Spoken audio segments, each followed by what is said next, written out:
ছেড়ে দে তারানাথ, আমার প্রতিশোধ নিতে দে। এই পাপী মানুষদের থেকে আমাকে প্রতিশোধ নিতে দে। আমায় মারিস না তারানাথ, আমায় মারিস না। জমিদার বাড়ির জমিদার মশাইয়ের নাম ছিলেন নীলকান্ত চট্টোপাধ্যায়। নীলকান্ত চট্টোপাধ্যায় আজ প্রায় 5 বছর হলো তিনি মারা যান। হঠাৎ নেমে এলো জমিদার বাড়ির উপর এক কালো অভিশাপের ছায়া। জমিদার বাড়িতে এখন আছেন তার ছেলে অমলেশ চট্টোপাধ্যায় এবং তার ছেলের স্ত্রী নয়নী চট্টোপাধ্যায়। নয়নী মেয়েটা অনেক সুন্দর, যেমন তার রূপ তেমন তার গুণ। হিসেবে বলতে গেলে মা লক্ষ্মী এবং মা সরস্বতী। জমিদার বাড়িতে সব কিছু ঠিকঠাক চলছিল। হঠাৎ একদিন নেমে এলো এক কালো অভিশাপের ছায়া জমিদার বাড়ির উপর। আজকে এই গল্পটা 1898 সালে আর কি ঘটে যাওয়া এক ভয়াবহ ঘটনা। আজকে হাতে কলমে এই গল্পটা পাঠিয়েছে বিভূতি রায়, তান্ত্রিকের ছোট্ট এক গল্প। তো বেশি লেট না করে আজকের গল্প শুরু করলাম। গল্পের নাম জমিদার বাড়ির অভিশপ্ত। কেমন আছো সবাই? আশা করি অনেক ভালো আছো। যারা এই চ্যানেলটা নতুন তারা আমার চ্যানেলটা সাবস্ক্রাইব করে বেল আইকনটা প্রেস করে দাও, যাতে পরবর্তীকালে কোনো ভিডিও ছাড়লে যেটা প্রথমেই তোমার কাছে যেতে পারে। শনিবার এবং রবিবার মানে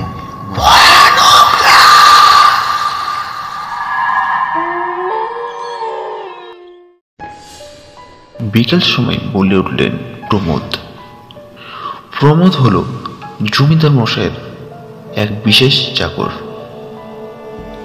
তাকে চাকর বলাটা ঠিক হবে না, সে তাদের পরিবারের একটা ছেলে বলতে হলে চলে। প্রমোদ বলে উঠলেন, আচ্ছা বড়বাবু, এই এত বড় বাড়িটা কি কর্তামশাই বানিয়েছেন? হ্যাঁ, এই বাড়িটা তোমাদের কর্তামশাই বানিয়ে গেছেন। যদিও এই বাড়ির বয়স হলো 200 বছর, কিন্তু এখনো একটাও কিছু ছেড়ে যায়নি, তাই না? অমলেশবাবু আবার কিছু বলতে যাবেন, সেই সময় ডাক দেন তার গিন্নি নয়নী। বলছি শুনছেন? আমাদের বাবুর সামনে একটু বসুন না, আমি স্নানটা সেরে আসি। আচ্ছা আসছি বলে চলে যান অমলেশবাবু, আর প্রমোদকে বলে যান, এই যে কাকাবাবু, এদিকটা একটু লক্ষ্য রাখবে। তারপর অমলেশবাবু খাবার দাবার খেয়ে রাত্রে ঘুমোতে যান। মাঝরাতে অমলেশবাবু একটা খারাপ স্বপ্ন দেখে হঠাৎ তার ঘুম ভেঙে যায়। তিনি স্বপ্নতে দেখতে পান যে কেউ যেন তাকে একবার বলে ওঠে, আমি এসে গেছি, কাউকেই বাঁচতে দেব না, সবাইকে মেরে ফেলব। যেমনটা আমাকে তোরা মেরে ওই গাছের নিচে সমাধি দিয়েছিস, আমি এই জমিদার বাড়িকে নির্বংশ করে দেব। তারপর অমলেশবাবু সেই রাতটা আর ঘুমোতে পারেন না। পরের দিন সকাল থেকে তার গাটা যেন ম্যাশ ম্যাশ করছে। তারপর হঠাৎ শুনতে পাই তার ছেলের প্রচণ্ড শরীর খারাপ। তার ছেলেকে নাকি বুদ্ধিমশাইয়ের কাছে নিয়ে যেতে হবে। অমলেশবাবু তার ছেলেকে হন্তদন্তভাবে বুদ্ধিমশাইয়ের কাছে নিয়ে যান। পুরোহিত মশাই, আমার ছেলেকে আপনি বাঁচান, আপনার যা লাগবে আমি তাই দেবো। পুরোহিত মশাই, আপনি আমার ছেলেকে বাঁচিয়ে নিন। আপনার ছেলের কি হয়েছে বড়বাবু? আপনি কাঁদছেন কেন? কিচ্ছু হবে না, আপনার ছেলের কিচ্ছু হবে না। আমি কিছু ওষুধ দিচ্ছি, সেগুলো বড়বাবুকে খাইয়ে দেবেন। কাল পর্যন্ত আমাদের বড়বাবুর ঠিক ছিলেন, আজ হঠাৎ সকাল থেকে তার শরীরটা যেন আগুনে পুড়ে যাচ্ছে। শরীরটা ছোঁয়া যাচ্ছে না, এত গরম হয়ে গেছে। কিছু করুন, কিছু করুন আপনি। আপনার যা লাগবে আমি তাই দেব। বরঞ্চ পুরো অর্ধেক জমি আপনার নামে আমি লিখে দেব পুরোহিত মশাই। অমলেশবাবু কিছুক্ষণ চুপ করে যান। অমলেশবাবুর মুখে কেমন যেন একটা ভয়ানক ভাঁজ পড়ে গেছে, যেন তিনি প্রচন্ড ভয় পেয়ে আছে। হঠাৎ পুরোহিত মশাই মানে বুদ্ধি মশাই বলে উঠলেন, ঠিক আছে, আমি দেখছি। এই কথা বলার পর পুরোহিত মশাই তার ঝোলা থেকে একটা কাঁচের বোতলে বের করলো কি একটা জলের মতো। তার ছেলের মুখে দিতেই সেই জ্ঞানটা ফিরে যায় এবং তার শরীরটা কিছুক্ষণ পর আবার ঠান্ডা মানে নর্মাল হয়ে যায়। অমলেশবাবু তার ছেলেকে নিয়ে চলে আসে তার বাড়িতে।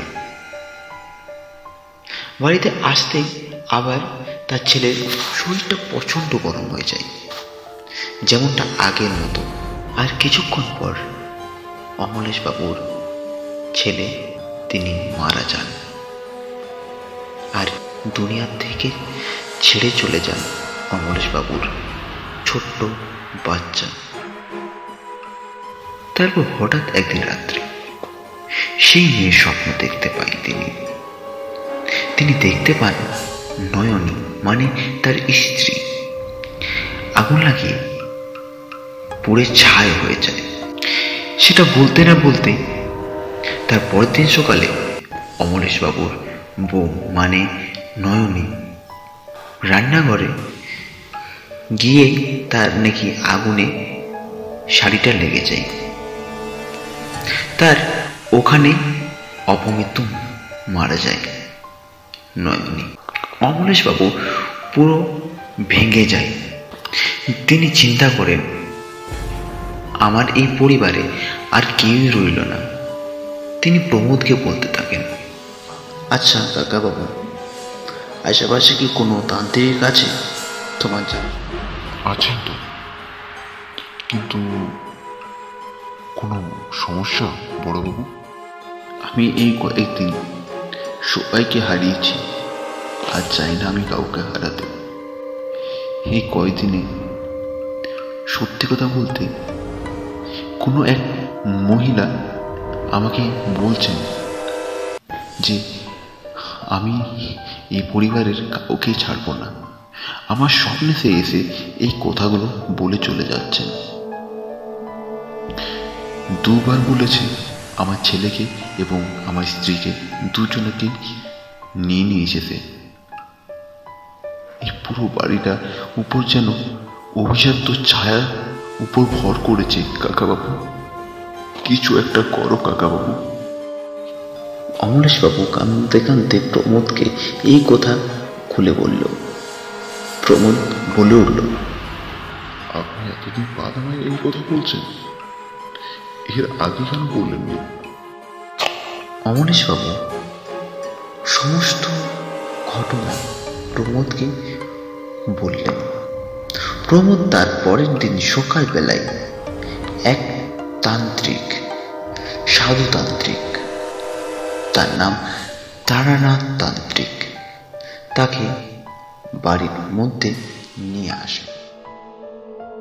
পরনে সেই লোকটার গেরুয়া পোশাক, হাতে আছেন একটা ছোট্ট চিমটি। সেই বাড়িতে মা মা করতে করতে ঢুকলো তারানাথ তান্ত্রিক। ঢুকতে না ঢুকতে বলে উঠলেন অমলেশবাবুকে, কোনো ভয় নেই, আমি চলে এসেছি, কোনো ভয় নেই। আমার যেটুকু সামর্থ্য আমি সেইটুকু সামর্থ্য দিয়ে আমি আপনাকে সাহায্য করব। সে এই বাড়িতে যেই থাক না, আমার মাতুকাগলি তার জন্য যথেষ্ট। তান্ত্রিক আর এই কথা বলে চুপ করে যান। তারপর বাড়ির মধ্যে প্রবেশ করেন।